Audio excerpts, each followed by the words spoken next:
Hi everyone, welcome back to episode 40 of Morgan Reach TV. Today marks a significant milestone for us, so who better to introduce as a guest but a lady who's changing relationships and lives all around us. Our guest today is a visionary leader, a qualified educator, and with over 25 years of experience, she's a beacon in the global matrimonial and relationship coaching space. As the founder and CEO of Muslim Matrimonial Coach and Love Connection Limited, she has moved far beyond traditional matchmaking and has created a holistic ecosystem that combines professional coaching, cultural empathy, and strategic introductions to help individuals find not just a partner, but a lasting legacy. Her impact has not gone unnoticed, with recently she was honoured on the international stage in Dubai with the Outstanding Leadership Award, a testament to her dedication, excellence, and her ability to navigate the complex nuances of the introduction industry. She's a woman of profound resilience, using her own life experiences to dismantle stigmas and empower others to find love at any stage of life. She's a bridge builder, a mentor, and a true pioneer. Please join me in welcoming to the studio the one and only Gazala Saleem.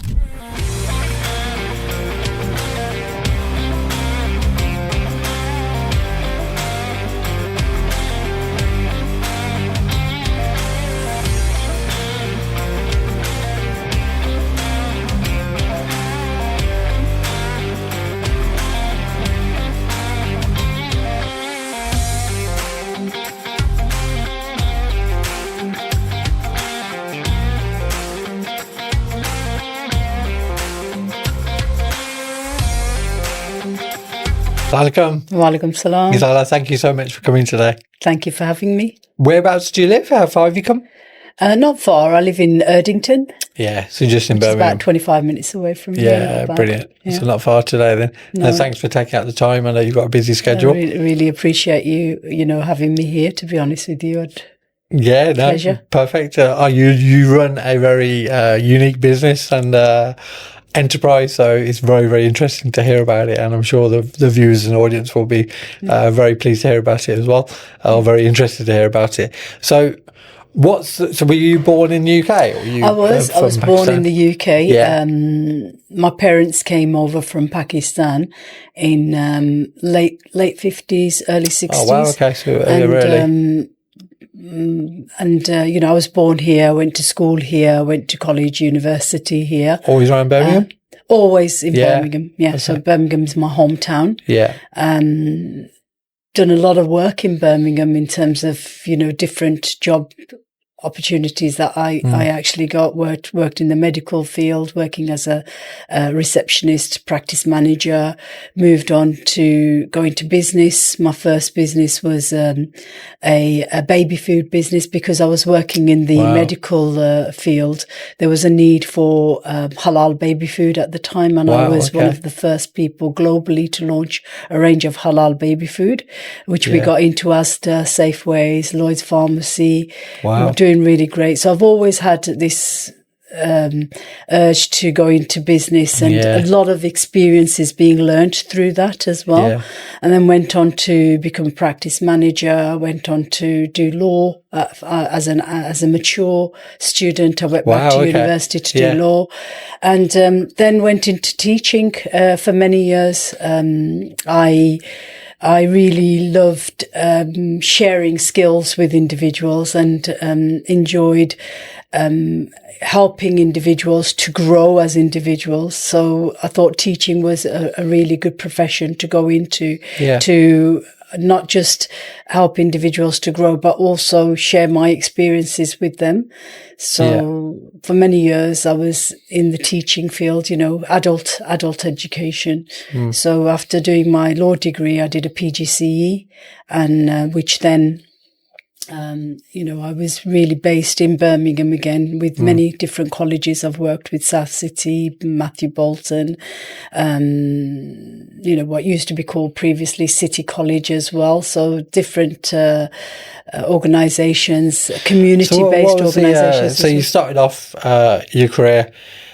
Where did you start? So you started in medical. So I started off at the age of 16, 17. I started working part-time as a receptionist, working for a doctor's surgery. Brilliant. And then from there, I went to became a practice manager for quite a large practice. It was 10 doctors. They had 2 different branches in the Handsworth and Great Bar area, which I was running for. But I was actually managing both of them and doing the rotas for the doctors, the rotas for the staff. At quite a young age, then. At quite a young age, quite a young age, and then went on to set up my business, which was the halal baby food. It's called Mother Nature. It was in majority. What was your kind of family structure at this time? Did you get married early, or were you... I got married at the age of 20, which was seen as she's getting married very late, because the majority of the other Southeast Asian community girls were getting married at the age of 16, and that was quite a normal age for girls to get married. So they'd finished their schooling, and straight away the next thing would be that they would get married. And this is not just for one particular faith. This was throughout, for the Southeast Asian community. My Sikh friends, Hindu friends, they were all getting married at 16. So when I got married at the age of 20, I was like, oh my God, you're getting married really late. I was thinking, no, I think that's quite early now. So, and then obviously I had my son, and so... But during this period, I was still... Was this like when you were in GP practice? This was while I was in my GP practice. So you kind of got settled, married, first baby. Yes. And then was that how the idea for the baby food kind of came around? Yeah, so my son was born premature. My son was born premature. He was 9 weeks early. And at that time, there was a lot of baby food that what the normal baby food that the Muslim community were able to give to children that was bought off the shelves was egg custard and rice. That was a classical sort of, like, everybody was giving egg custard and rice, and I didn't want to give my son that, because I knew that because he was tiny, because he was premature, I needed to give him a good nutritious diet. So I used to make the food myself at home and blend it and give it to him. So obviously for somebody who was working full time, it was quite difficult for me to do that. It was time consuming.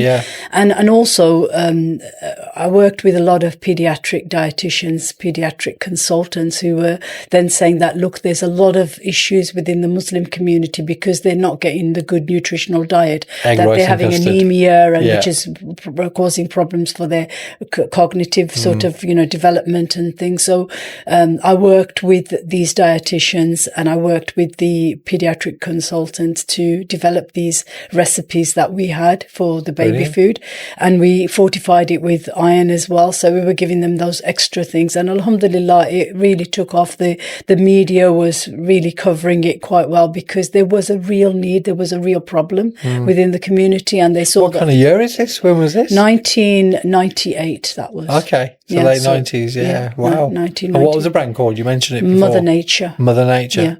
So, I mean, I've always had this desire to help the community. Yeah. Because it's, you have to look at where there's a situation where you can help, where you can support them, and there's a need for it, and what to do about it. Not just thinking, okay, I can help, but what strategy are you going to use? How are you going to manage to do that? Yeah. So it really did go well in terms of getting into the supermarkets. But we used a manufacturer in where was it? It was Ely, in Cambridgeshire. Okay, Liverpool. So UK made, So they were producing it. But they also had a contract with another company, which was quite popular at the time, called Baby Organics. And Baby Organics really grew quite big. They were their main sort of customer. So they grew, and they moved production to their own premises. Because they lost that big contract, they couldn't continue. They had to go into liquidate. Okay. So because of that, then we had to cease trading. Oh God! So you couldn't switch it to another supplier or another we did manufacturer, try, but at the time there was Dr. Naseem, who was the chairman of Birmingham Central Mosque. Yeah. He was part of this project. Oh wow! Okay. And he basically had to approve of the premises so that they were certified as halal. Yeah, and the ones that we did meet up with, they didn't fulfill that standard. You couldn't find anyone. So we couldn't find anyone. So, you know, business is sometimes quite tough as it is anyway. Yeah. So we had to weigh up to say, well, what would be the best option for us? And at the time, although we were getting orders in from the major supermarkets, the logistics weren't right because we weren't sending in to a central depot. We were sending into individual stores. Which was causing us a lot of financial sort of, constraint as well. So because people don't realise there's sometimes like in the background. Because I bet, the first thought that comes to mind is like manufacturing abroad. Yeah. But back then, there wasn't, the internet but then wasn't it was as all rife, about was it? the You shelf couldn't find life people, and everything because and no tampering and, because with the baby food at the time, if you remember, I don't know if you do, but then there were people that were trying to get into the baby food to put certain things in there to either spoil the individual for the company, damage the company, or just this hatred that they might have, sabotaging things. So we had all the security measures and everything. It was, we had the caps that were, the pop caps. Yeah, the pop caps and stuff. Yeah. So everything was done legitimately. Everything was done in terms of the shelf life and the way that it was presented, the transportation, everything. But so if we were to, we did speak to a company in Saudi Arabia, but their standards also we weren't able to get what we were looking for. They wanted to produce it so that they could have it in their country as well. Domestic market, again, we had to look at what we could do and certain things you just can't do. But that was an experience for us sometimes. Yeah, of course. Sometimes in business, you do something and things don't work out. But what do you take from that? What do you learn from that? And that never goes from you, sometimes businesses go under, but that's, a loss for you, maybe financially, but what you actually gain from that experience is you can't explain that. You can't learn that through a textbook. That's it. You can't take it away. Yeah. No, fantastic. So that was obviously a knock on from the supply chain. So you couldn't continue, economically. Yeah. So how did you move on from that? What was your thoughts after that? So it was, like any business, when you lose it, it was quite heartbreaking for me. But then I was looking at, where can I use these skills? So business was something that I wanted to you're still quite young at this point. You're like mid-20s probably. So I did law thinking that, okay, maybe this would be something that I can pursue. But then teaching was always something that I enjoyed. And I was always being, doing these substitute teachers here and there and bits and bobs. Yeah. So then after completing my law degree, then I started teaching business and English as a second language, citizenship, because that's where the law and things. And I had a few classes that I was teaching for law as well.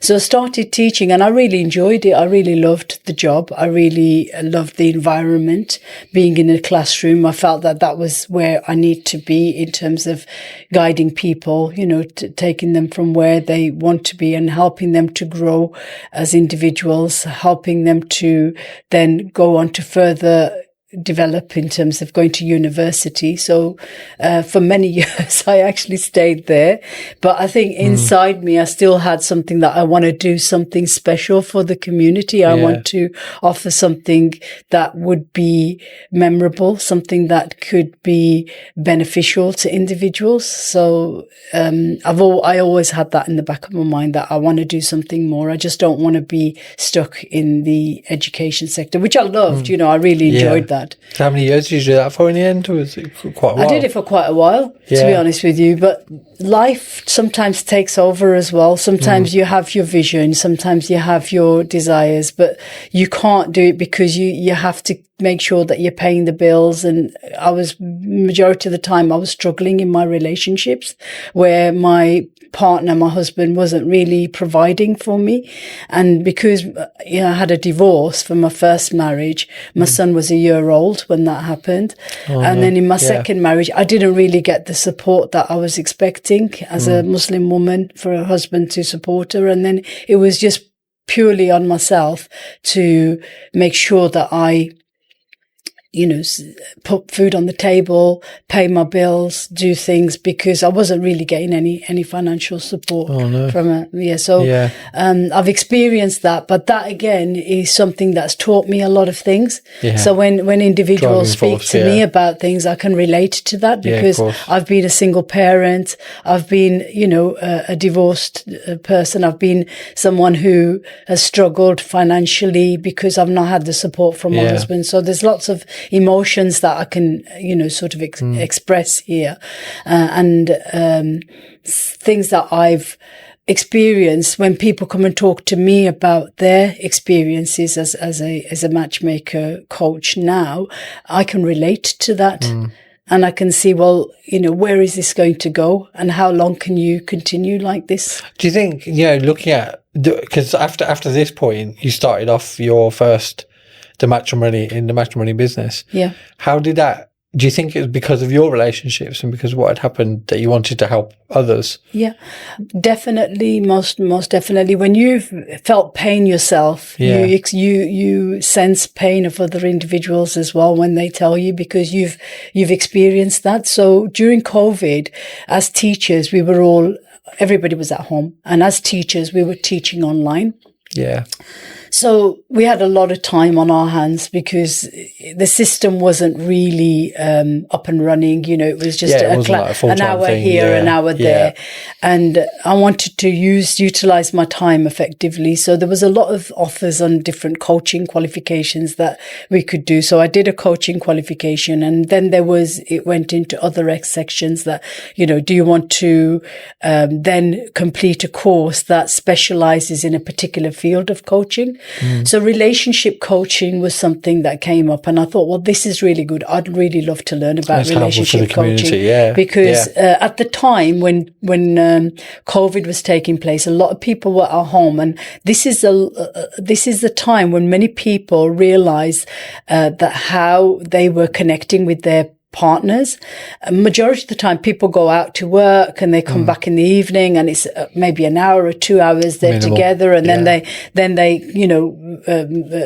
get up in the morning and do the same thing again. We're like it's like a routine, isn't it, of everybody's life, passing ships in the night, exactly. So but now they were stuck at home, and there were a lot of divorces that were going on because unfortunately. So people were really... I have to admit, when I'm at home for too long, my wife goes, just go to work. Go, busy yourself somewhere. You do my head in. So that's the fact, isn't it? Because they get used to being away from that person. They like that independence and that freedom, your own space. And now they're having to deal with a person being there 24/7, and they just didn't know how to deal with things, So there's a lot of tension in the home.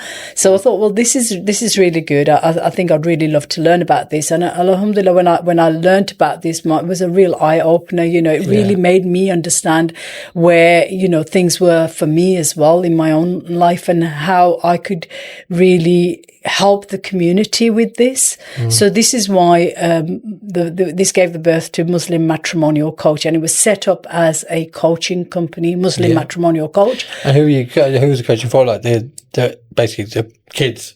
Or the youngsters who were looking to get married, or trying to help them to do that? It was generally set up for people to understand relationships. So Muslim Matrimonial Coach, as in, initially the idea was that people who are married and may have some tension in their relationship, that they could then, help. Not a counselor, but a coach Okay. Because the difference between counselor and coach is the counselor tends to go more into the psychology and the reason, the inner child, and looking at the in depth of why there's a problem. Whereas coaching just looks forward in saying, well, okay, whatever the problem is, what strategies and tools can we use for you to move forward, to move forward to this. So I really like that concept. That really it's good. Not just, digging into the past and, opening old wounds and the person feeling that, experiencing that pain again, rather than saying that, well, that's fine. Do you guys still want us to remain together? Then what can we do to help you to move forward now,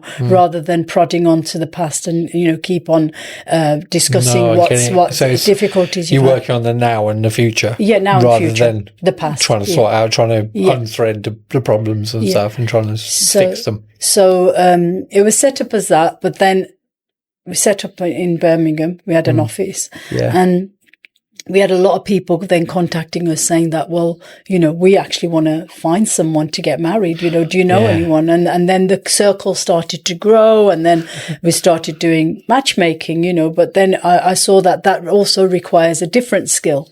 So it became hard. Yeah. Yeah, so it must be very hard. It's very hard. Yeah. So I then became a member of the ABIA, which is the Association of British Introductory Agencies. Yeah. Started to learn more about this, went to a lot of conferences where a lot of experts sort of talk about, how to connect people, how to help people find love.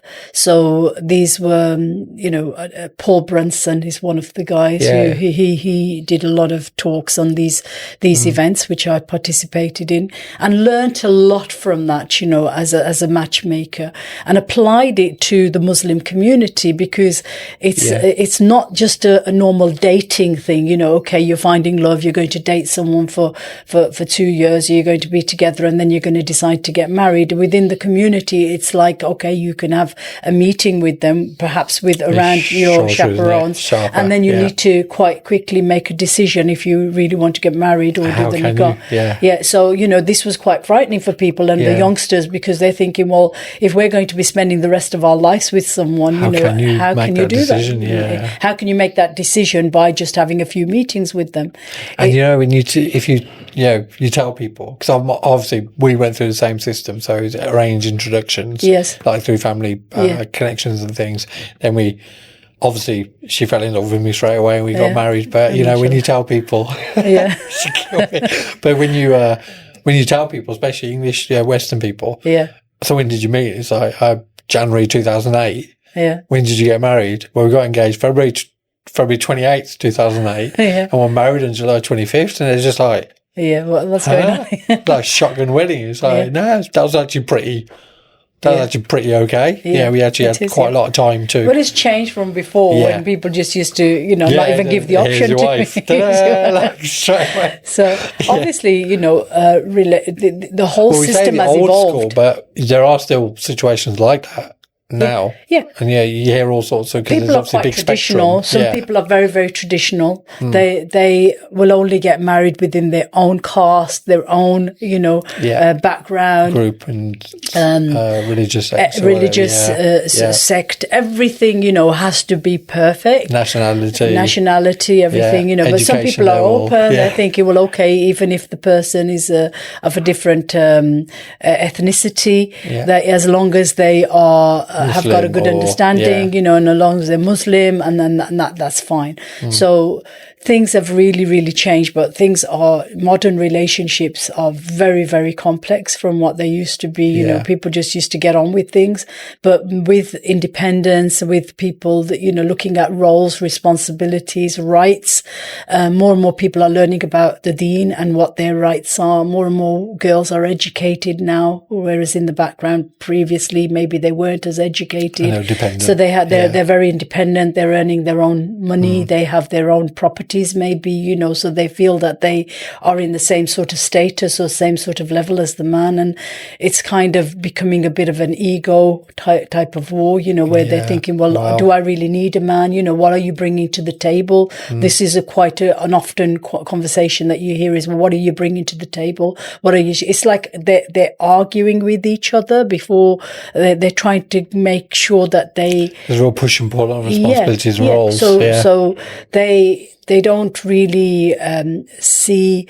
It's not really a love thing, you know, anymore. It's kind of like they're not really connecting with the person, although there are many people that are, but some of the individuals that I see, it's rejection is quite often now. They don't want to make that commitment. Either they're too afraid to make that commitment, or they just feel that they're going to lose their independence, or they're going to take on a responsibility they're not going to be able to handle.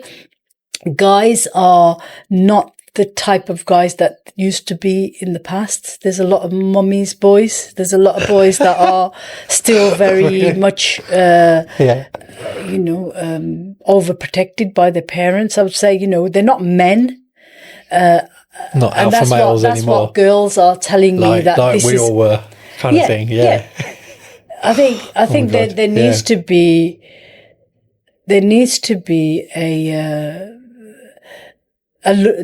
real deep dive into this whole thing. People need to understand who they are, you know, self-discovery, look at their weaknesses, look at their strengths, look at areas that they really they'll struggle in their relationships because of this. Parents sometimes that are interfering parents that can cause problems in their children's relationship. When I'm saying children, I'm talking about adult children that are at the age of marriage. They're adults. They can make their own decisions. They can do their own things, but that overprotectiveness, even at the age of 25, 30, 40 even, you know, they're still very much seeing them as a child. But when are they going to grow up to be men, and when are they going to grow up to be really real women? Yeah, it's true, isn't it? It's kind of like before you used to have because traditionally, like in the Asian community, the parents were back in Pakistan. Yeah, a lot of them. Like my grandparents were all in Pakistan. Yeah. So my parents are on their own. Yeah. And they're all kind of allowed to be a nuclear family. Yes. So my parents set their own rules and roles, and everything was kind of like standardized from that. Yeah. There was no interference because they're abroad. So you used to just go, and they didn't use the phone all the time because there weren't these mobiles and WhatsApps and video calls. It used to just be your phone if something happens kind of thing, you know, some like news. Yeah. That's when you get a phone call, or like randomly here and there, like an Eid or whatever.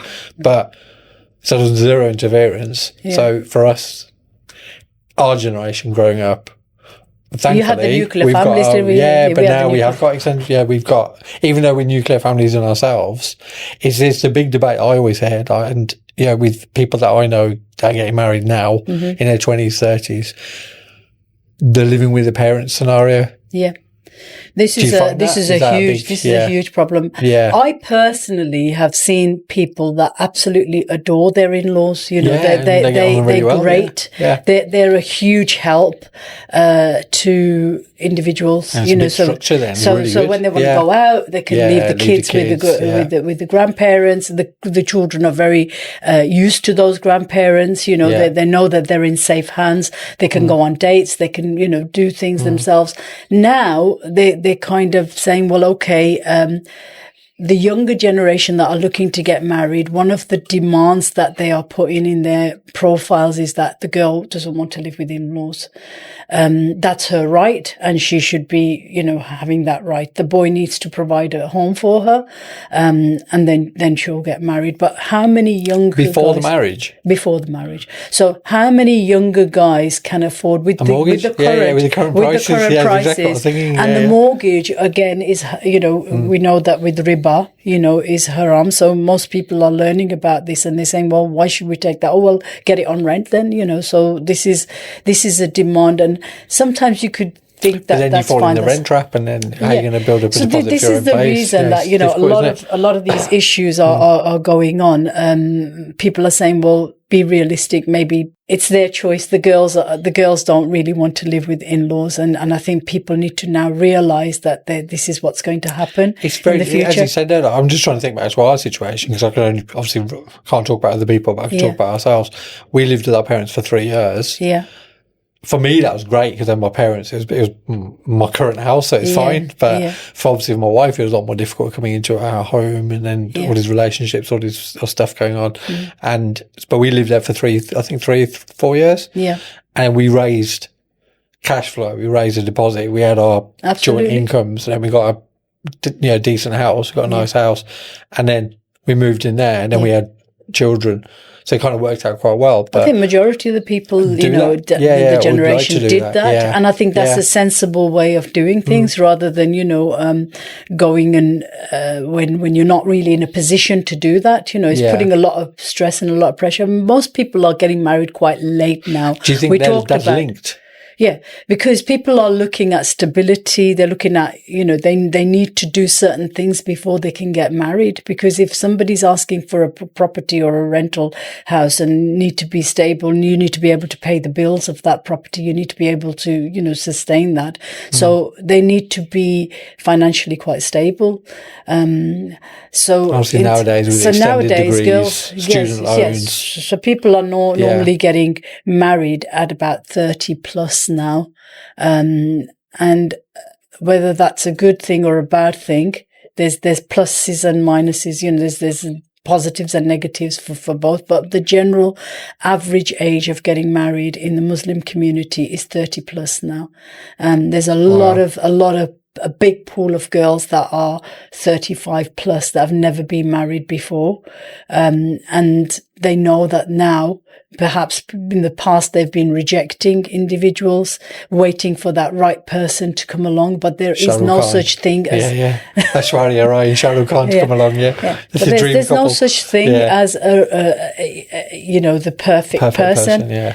Because, who do you see as a perfect person? If they are introduced to someone and they tick, I don't know, out of the 10 top things that you've got, they tick 7 of those boxes for you, and then you think, well, they're not ticking the other 3. Okay, I'll see if can be introduced to someone else. Maybe that person might tick more of the boxes.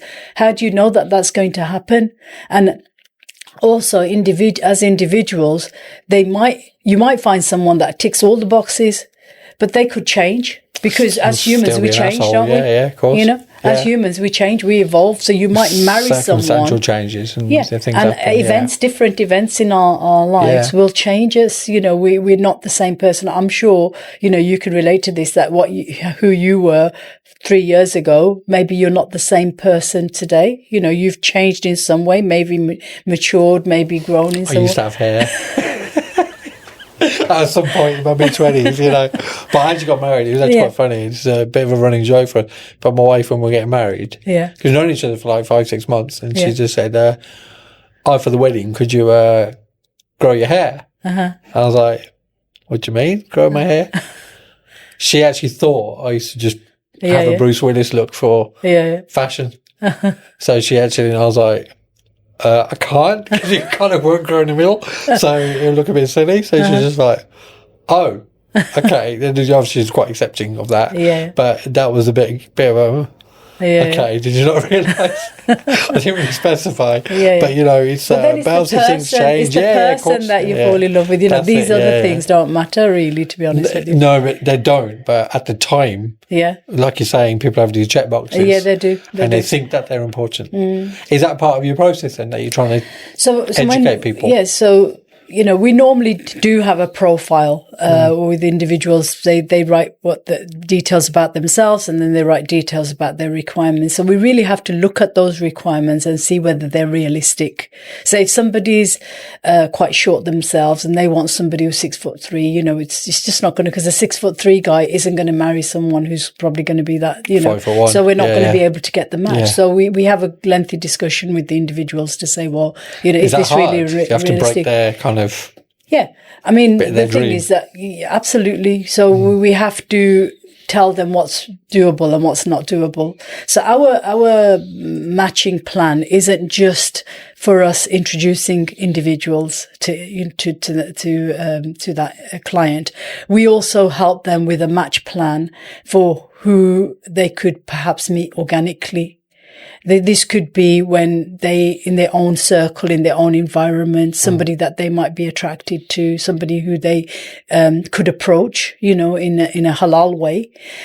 Because these days, because of social media and technology and everything, people are not communicating with each other. They're not approaching individuals. They're too afraid that what if there's a rejection? But if there's a rejection, there's a rejection. Many people in the past, they used to approach a person that they found attractive. They would do that. They would say, "Oh, I'll find out about her," or "I'll find out about him," or "Can you go and find out about him?" But these days, people are quite nervous and quite reluctant to do that. Yes, you will find a few people that are a bit sort of, let's go for it and see what happens.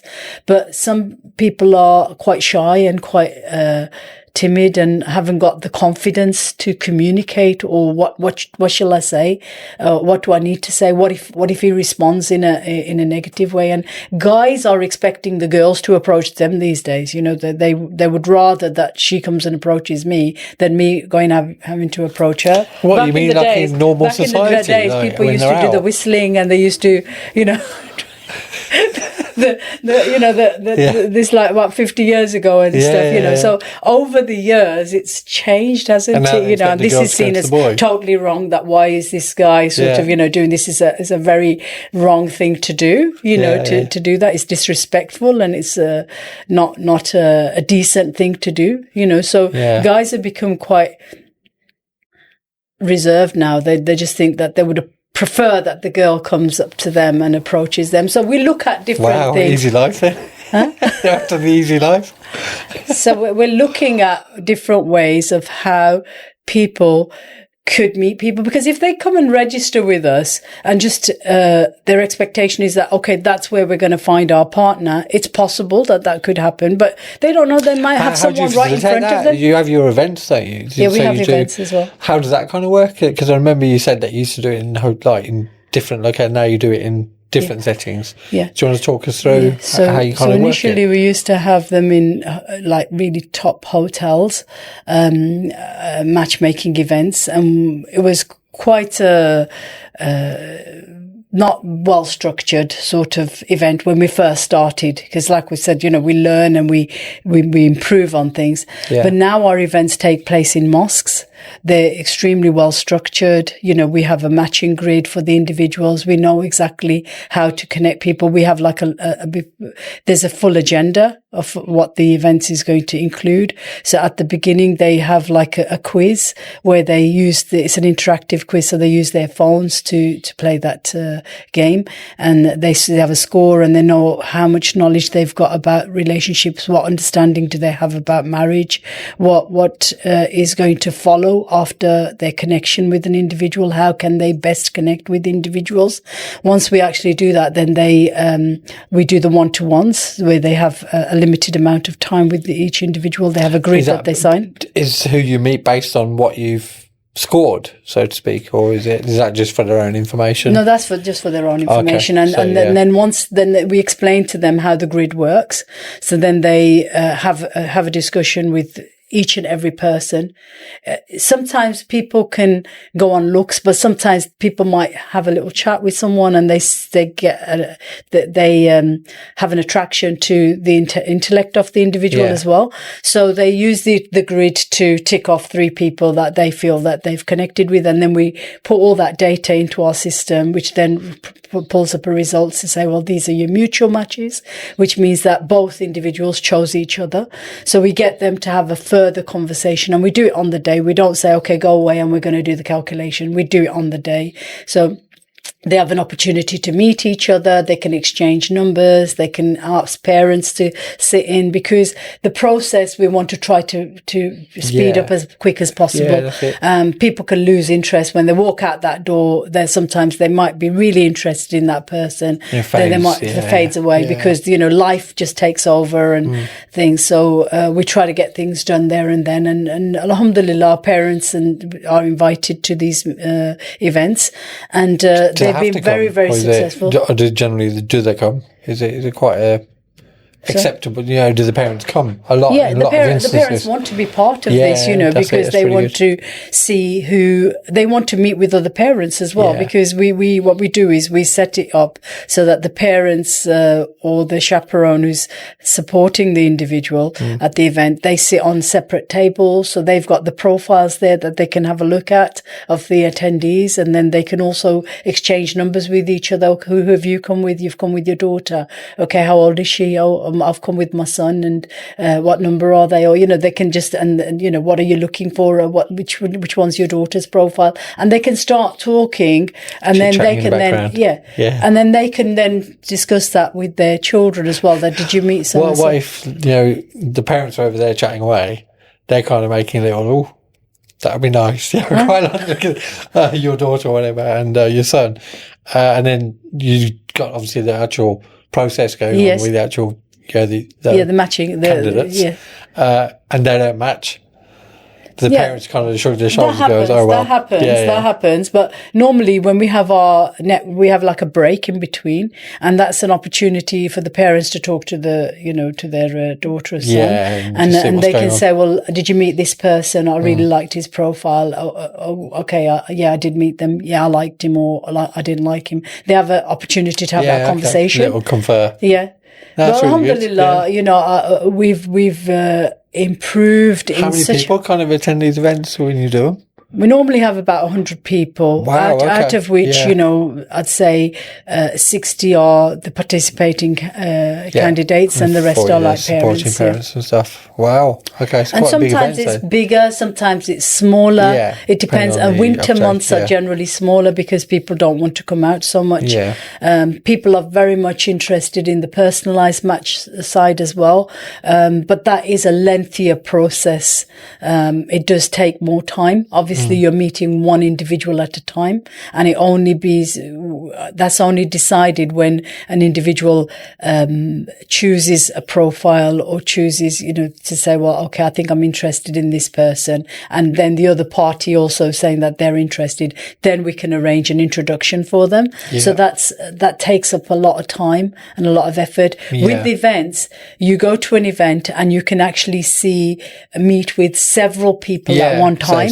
And then you've got details of several different people, and then you can say, well, okay, you've had 30 profiles come through, and you can say, well, okay, this one's quite suitable, this one's quite suitable, and then you're meeting them on the day. Do anyone have none?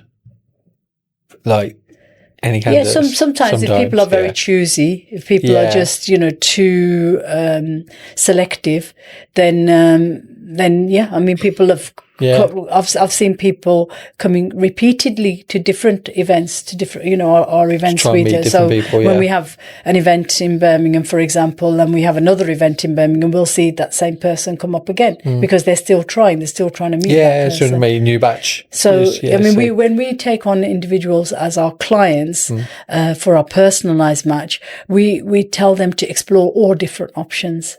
We tell them about the risks of each thing, because obviously there's a lot of applications that are out now as well. So we tell them how to do their own due diligence, how to find out things.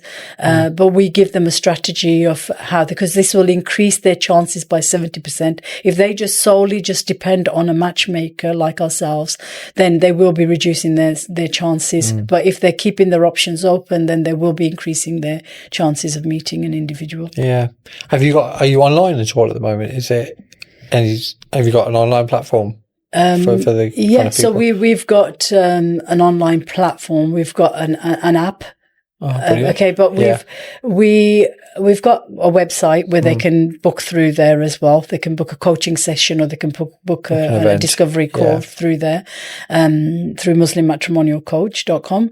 Yeah. Or if they're looking to join an application to meet someone on an app, then we do have an app called Love Connection, and that's quite a unique, fully AI powered application, which is more of an educational tool as well, and I'll talk to you about that. But we do have a feature which is the matching side as well, so people can go on there. All profiles are verified, so they have to upload their ID, all the checks that are done. If there's any sort of concern or anything, DBSs and things like that can done. But for our personalised service, we fully do DBS checks, because it's a major thing to introduce someone.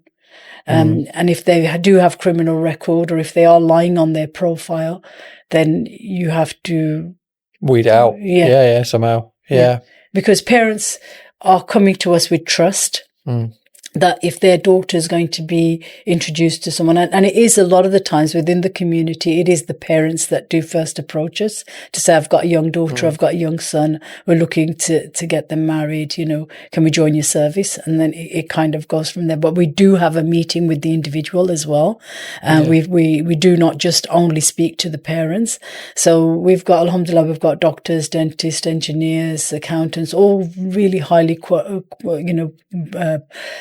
professionals that come onto our database, and they're quite busy. So they normally say, well, let just mom and dad just deal with it. We're happy for them to make that decision for us. Yeah. Really? Wow. Yeah. Okay. That's really good. So how many years have you been going now? Because I met you a few years ago, didn't I? So Muslim Matrimonial Coach has been going for 6 years. But Love Connection is fairly new. It's been going for the past, it's been a lot of development work. Yeah, I know, because I remember speaking to you about it, and it was all kind of developing at the time, So, and that's going to be an ongoing thing. Yeah. Because our vision for Love Connection is huge. It's not only for the Muslim community, it's for all communities, all faiths, everybody can use that. And Love Connection is, as I said, it's a fully AI powered relationship application. And we've got, apart from the matching side, we've got, or dating side, because it could potentially be that for other communities.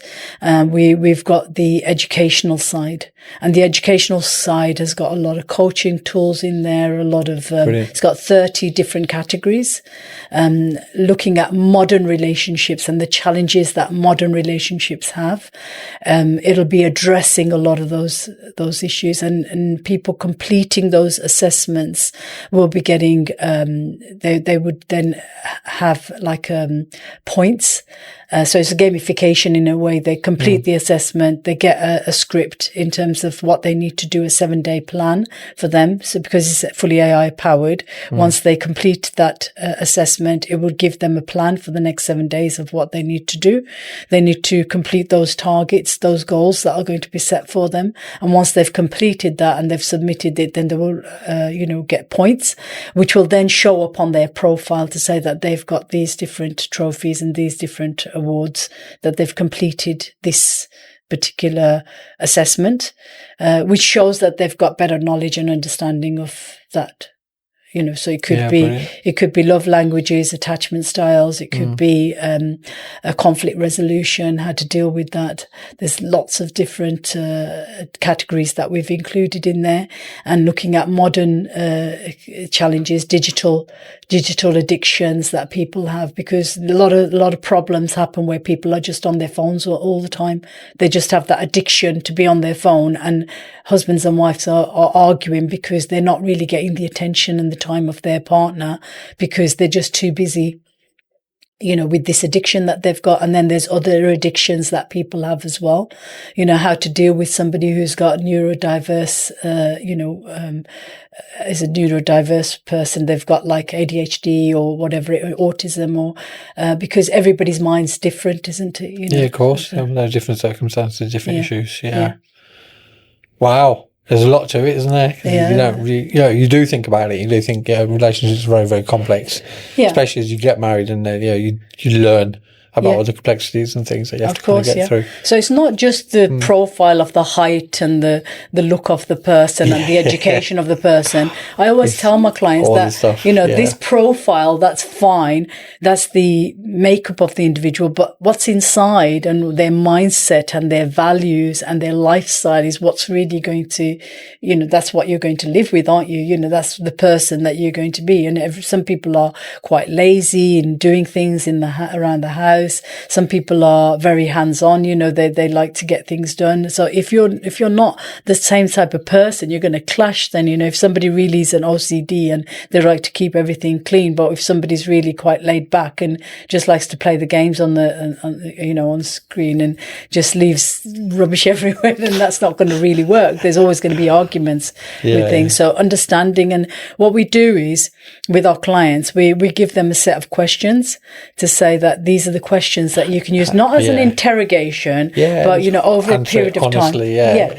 And just say that, look, rather than just be your authentic self, because if you're going to show up as someone that you're not, then that relationship isn't going to work, because you're pretending, you're lying. You're lying to yourself, really, unless you are going to change into what you're trying to portray. So just be your authentic self. If you are the person, if you have got weaknesses, then share them. Say that this is the person I am. If you accept me, then that's fine. If not, then because there's one thing, because we joke about it a lot. Again, I'll talk about myself because it's I don't care, but it's I can't cook, won't cook. I don't enter the kitchen. I can make a cup of tea. I can make some toast. Very basic. I can pour myself some cereal. But and my wife laughs. Well, she doesn't. She takes a mick all the time and says, "Oh, you should do more. You should do this. You should do this." But in reality, she's so basically loves cooking, and the kitchen is hers. Like that domain is hers. If I step foot in there, she said, "What are you doing here?" I feel this defensive tension. Like, so it works well then. Yes, it works well. That's why it works well. But then in public she'll say, "Oh, you should cook more. You should do this. You should do that." She doesn't want me to really. And we got 3 boys, and it's, so she teaches them to be more varied in their skill set, so they can cook. They're doing cooking. I think that's a good strategy. Teaching your children at a young age, because there will be an expectation, and it's a good skill to have. Later on when they get married and their wife is maybe having a child, or they need to have that support. If they've got the skill, then they can use it. And I think there is an expectation of the younger generation that if our Prophet Muhammad Sallallahu Alaihi Wasallam used to do certain things, to help the wife, then that is a skill that we should all be having. So I guess it's a good thing that some parents are recognizing this, and they're making sure that whether it's a daughter or whether it's a son, that they've got these skills.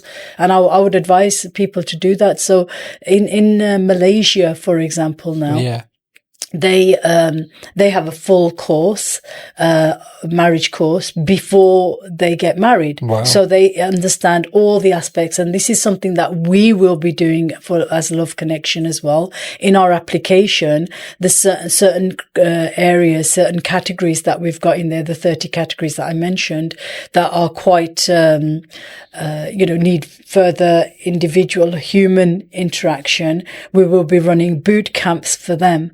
So yes, we do matchmaking events, but we will also be running boot camps where people can come and learn about relationships, because there's in colleges and universities, where did we ever learn about relationships? And as a college lecturer, worked there for 30 years, we're told to help the individual, the student, to become whole, as a holistic approach, so that we make sure that they thrive not only in an educational field, but for their life as well, in their life skills as well. So therefore, one of the main things that we deal with is relationships. And it doesn't only have to be relationships with the romantic relationships, husband and wife. It's also relationships with your children, with your parents.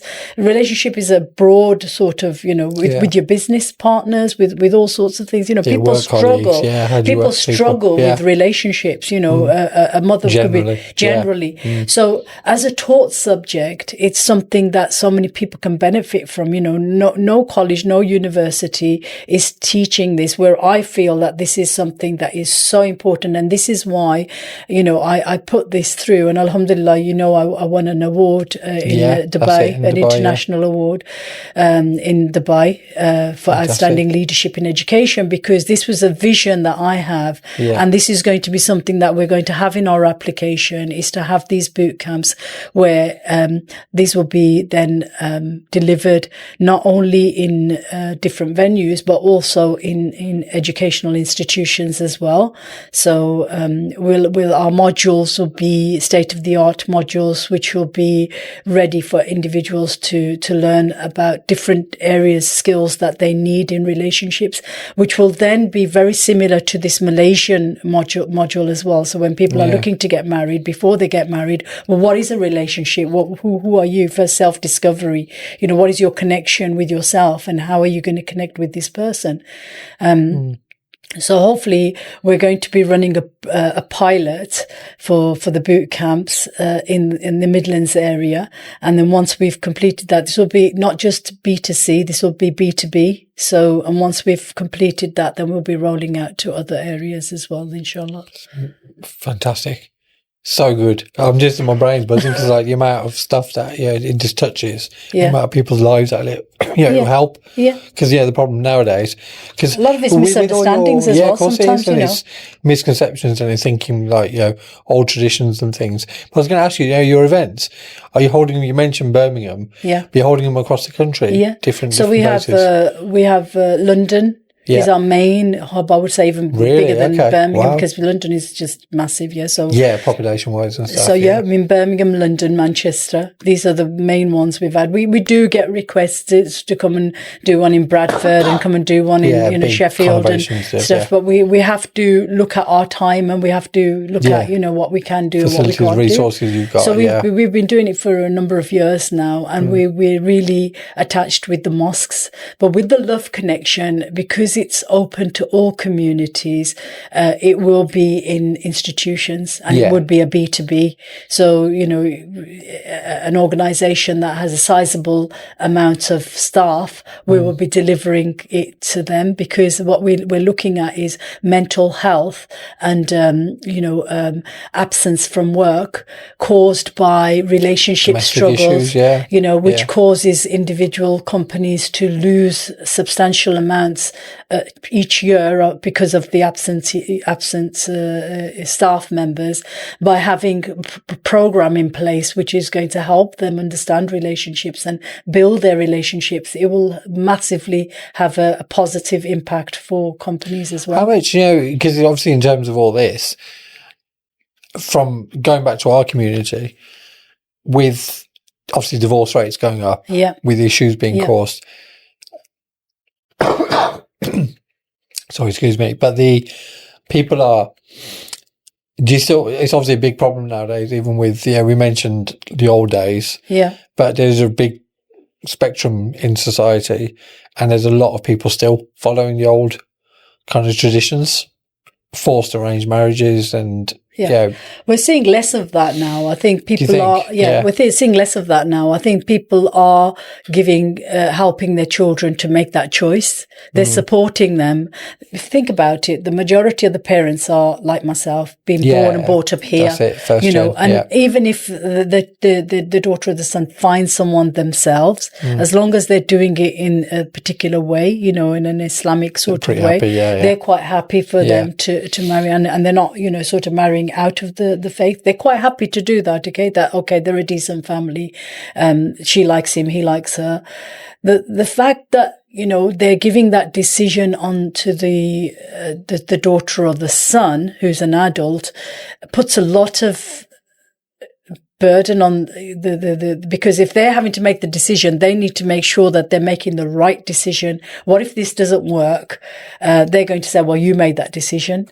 Does that make sense? Yeah, blame shift. blame shifts onto blame them, shift, doesn't yes. it? So this is causing a lot of problems where they're not being able to make that decision because they've got so much choice, with the apps, with other things. Sometimes if they narrow it down to just 2 or 3 people, they'll be able to make that decision a lot quicker. And this is why when people come onto our personalized matchmaking service, we don't bombard them with lots of profiles. That's only going to confuse them further. There's lots of these WhatsApp groups where people just scroll all day long, just looking at different profiles. And there's new profiles that are added into there and they're just confused, so by limiting things, and this is what used to happen, when people have less choice, they make quicker decisions.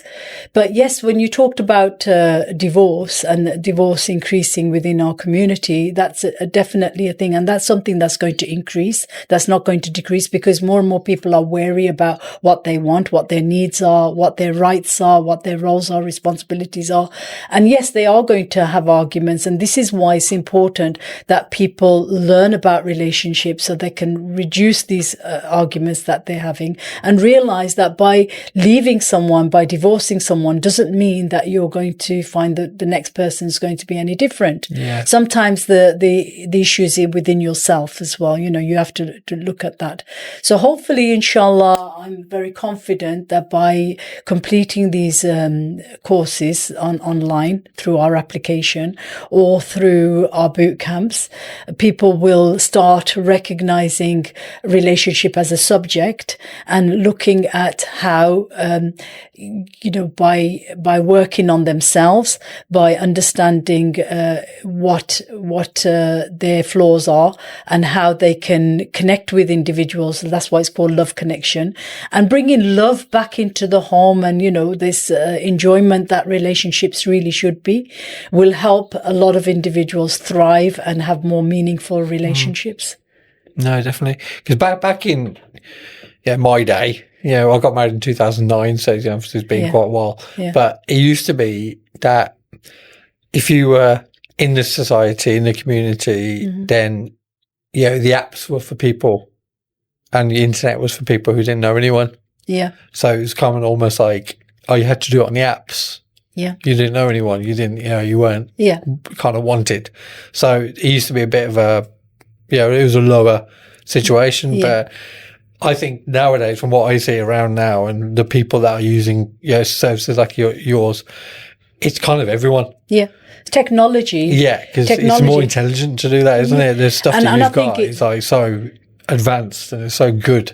Yeah. That, it is a really good thing. I think people want to explore their options. And unfortunately, some of these applications, because there's not the right vetting process included in there, people are abusing these applications as well. Yeah. There's a lot of catfishing that's going on. There's a lot of ghosting that's going on. There's a lot of people that are pretending to be someone that they're not, There's married people that are going on because they might have had an argument with their spouse, or maybe they don't have any real emotional attachment with their spouse. Maybe they got married through a family arrangement, or maybe even they had a love marriage, but now they've no longer have interest in that person and they're doing all sorts of wrong things in terms of trying to meet someone else and lying to people. They might be married. There's so many girls that have gone onto these apps and then found that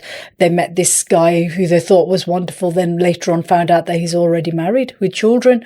So there's all these sort of things. So there's a danger in that as well. So I would say to anybody who wants to use applications, yes, it is a tool there for individuals to hopefully, if it's done correctly, to meet people, but just do your own due diligence, make sure that you do your open source intelligence in terms of looking at their social media platforms of who they meet with, who they really are. Do they have them? If they're in hiding and there's nothing there that you can find about them, then maybe that's a bit questionable as well.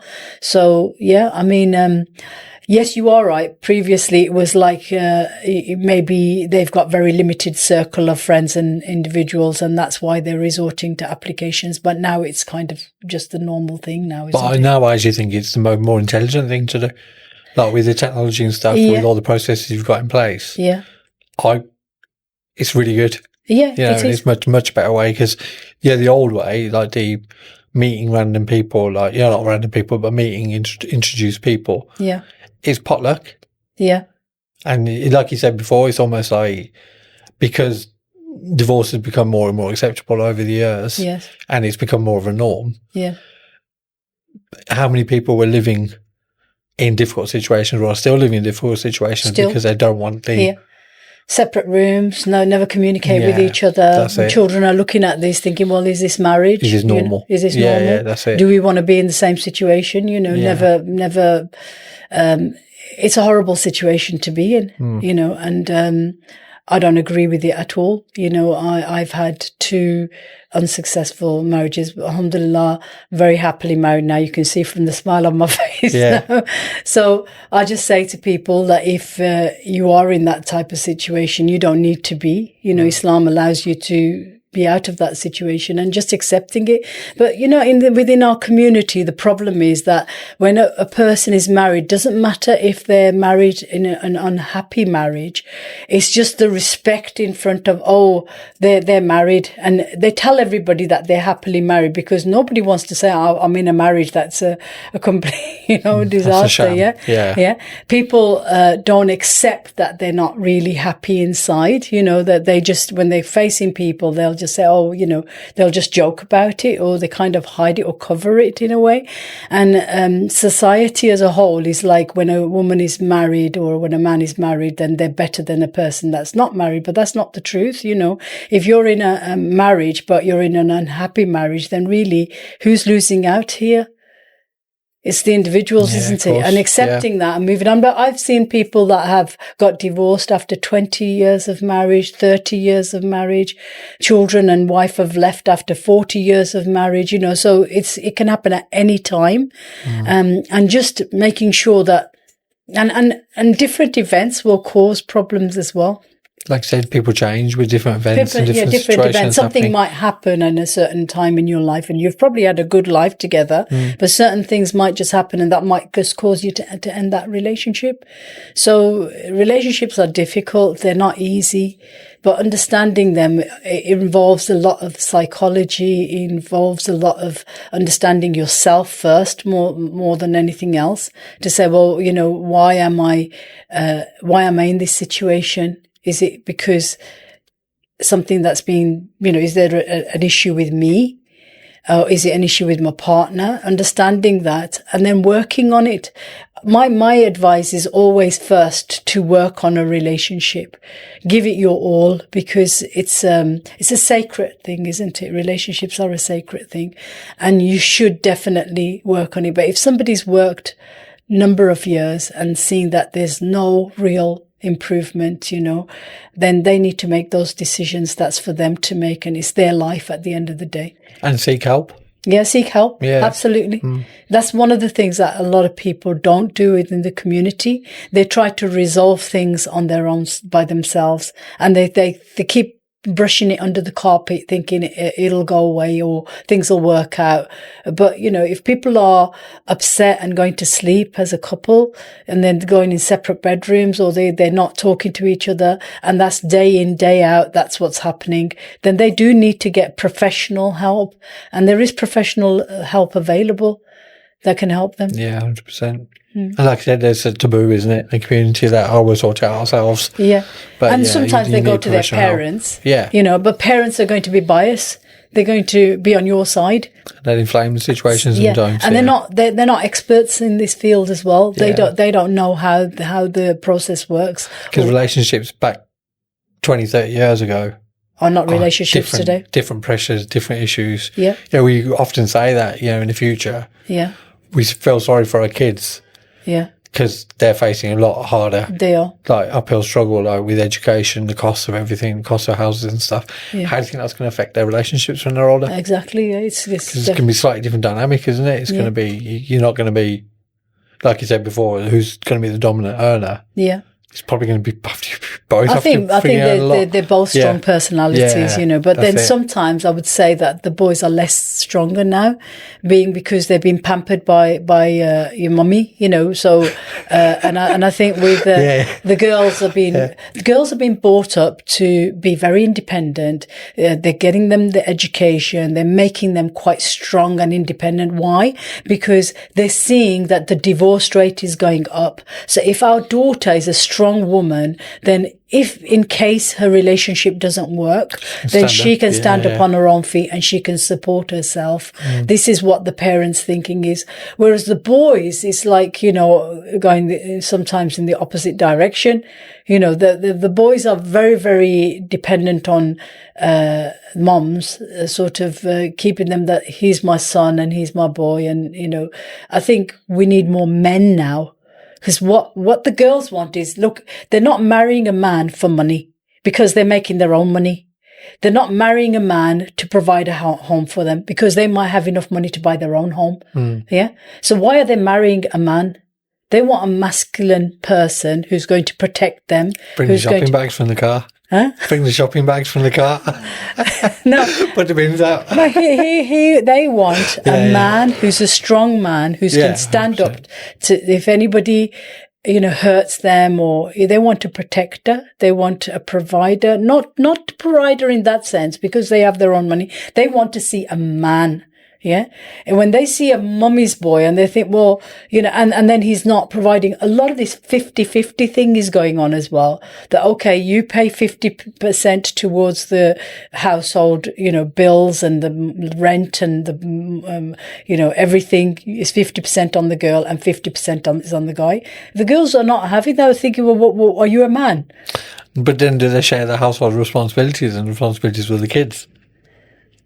Probably not. Probably not. Yeah, probably no, not. You have to do all that. Yeah. I'll help you a little bit. Yeah. But so I still want 50% this is a input. massive thing that we have, at the moment. And it's because of the increased prices, increased because if cost of everything. If they want to live a certain lifestyle, then, if the girls want to go on holidays, if they want to do certain things, then we'll say, well, this is how much I'm earning, and this is how much our rent is going to be. This is this is what I'm going to have left. So we can't do. But if you're earning and then you're providing towards it as well, then we can have 2 holidays a year, and then maybe the girls are happy to do that because they've studied and they've, got skills that they can use and they can contribute towards the household, and that's fine. But a lot of the girls are saying now, no, we're not going to do that because he needs to be the man. We want to marry someone who's a man, and Islamically, it's my right that my husband provides for me. Isn't it Islamically, what's yours is mine? Yeah. What's mine is mine. Yeah. From a lady's perspective. Yeah. So a lot of the girls now, because they're learning about the deen and they're saying, well, hold on, I could have my money on my side and just, tell him to pay everything and he'll be the man. But then that's fine if you want to make sure that you have a lifestyle that's going to be, with his income. And some of the guys, I've had some guys come up and say, well, I want to be the provider. I want to do this. I don't want my wife's money. I don't want the 50-50 thing. I don't agree with that. But a lot of them are now sort of shifting that. And I can understand why they're doing that as well. Yeah. So you're getting all these different challenges and problems. And of course, people are really worried about when they're giving their daughters out. Then they want to know the background in terms of, have it all verified and checked. People are happy to marry divorced people now these days as well.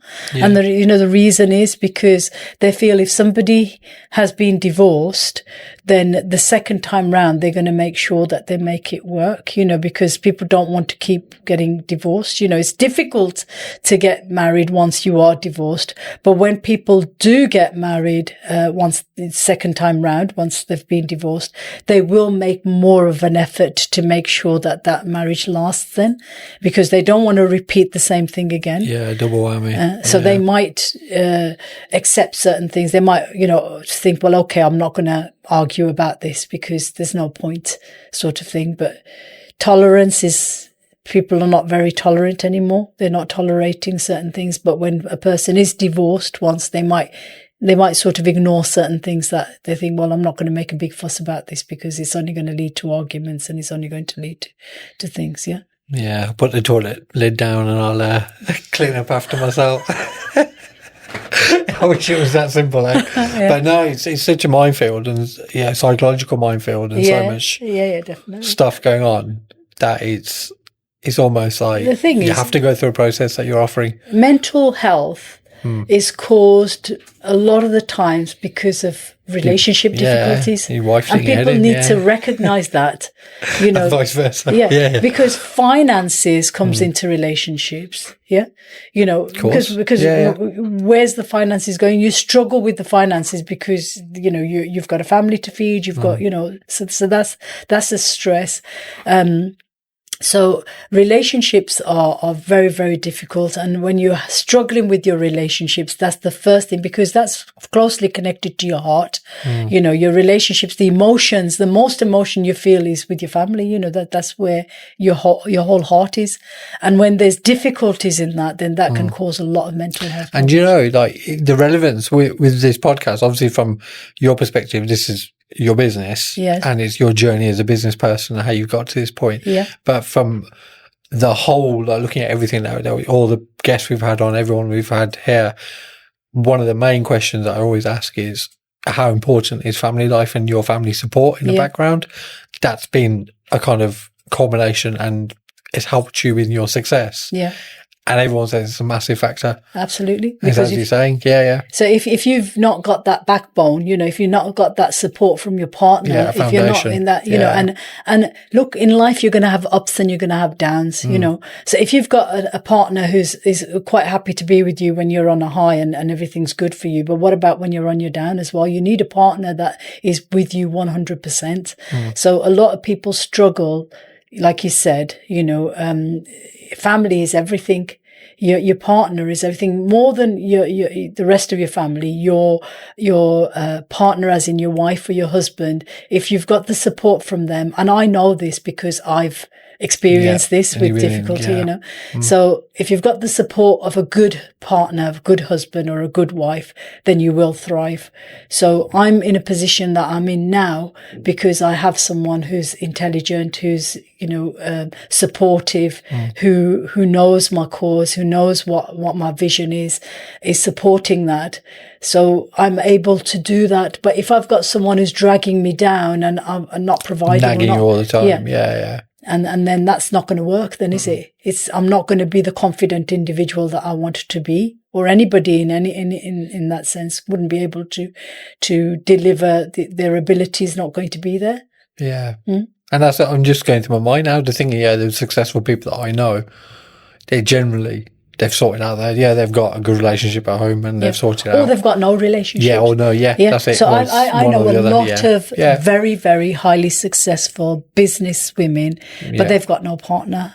So they've decided that, okay, I'm just going to do it alone. My professional life is my relationship. I'm going to make a difference in they're my... They're married to their career. Or the cause in their job and what they're producing, which is great as well, because then they're free to do that and they make a big impact. It's really hard, isn't it? It is.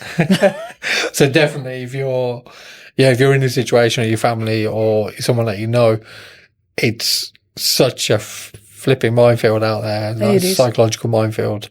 So I'd definitely look into. So what can you just say your websites again? So how would someone get in touch or kind of go on your... If they're looking for if they're a Muslim and they're looking for personalised matchmaking service, then it's Muslim Matrimonial Coach. So www.muslimmatrimonialcoach.com. We'll put the link underneath, Or if they're looking, if they are, just looking to do some courses with us, then it's Love Connection Limited.com. So, and is that an app as well? The Love Connection, that's an app. Yeah, where do they find that? On the normal app store? So we've got about 5,000 on our Android at the moment. Okay, it's Android. But the iOS we're just upgrading at the moment, so that'll be available very, very soon.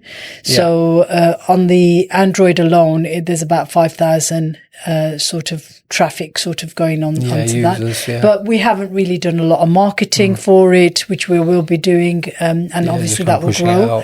So, what about your events? Say if someone wants to come along to an event or learn more about that, is that through your Muslim matrimonial coach? So on our social media platforms, on our TikTok, we've got about 130,000 followers. Okay. So it's quite a sizable following there. They can follow us on that, Muslim Matrimonial Coach again. Muslim Matrimonial Coach. So and you announce all your events on there? Yeah, we announce all our events. We put the links on there as well. LinkedIn, social media, or they can just contact us through our website. Brilliant. Or I don't know, they can through there's telephone numbers that they can also contact as well. But if they go to our TikTok, our telephone numbers are listed on there as well, because it is set up as a business. Business page. A page, Brilliant. Okay. Excellent. Thank you so much. It's really interesting what you're doing, and I think it's really important. People can take some benefit from this. Yeah, absolutely. Thank you very much. Thank you for having me. Thank you everyone for watching this episode. I've really enjoyed being here. I hope you've enjoyed this episode as much as I have. I hope you've taken some valuable information from it that can help you in your lives. Do continue to watch Morgan Reach TV with more episodes to come. Hi everyone, thanks very much for watching our episode today. I hope you found that really interesting and really enjoyable. I know I did. It was quite a learning experience, so it's brilliant. So please do watch out for more episodes coming soon with some more guests, and thanks for tuning in.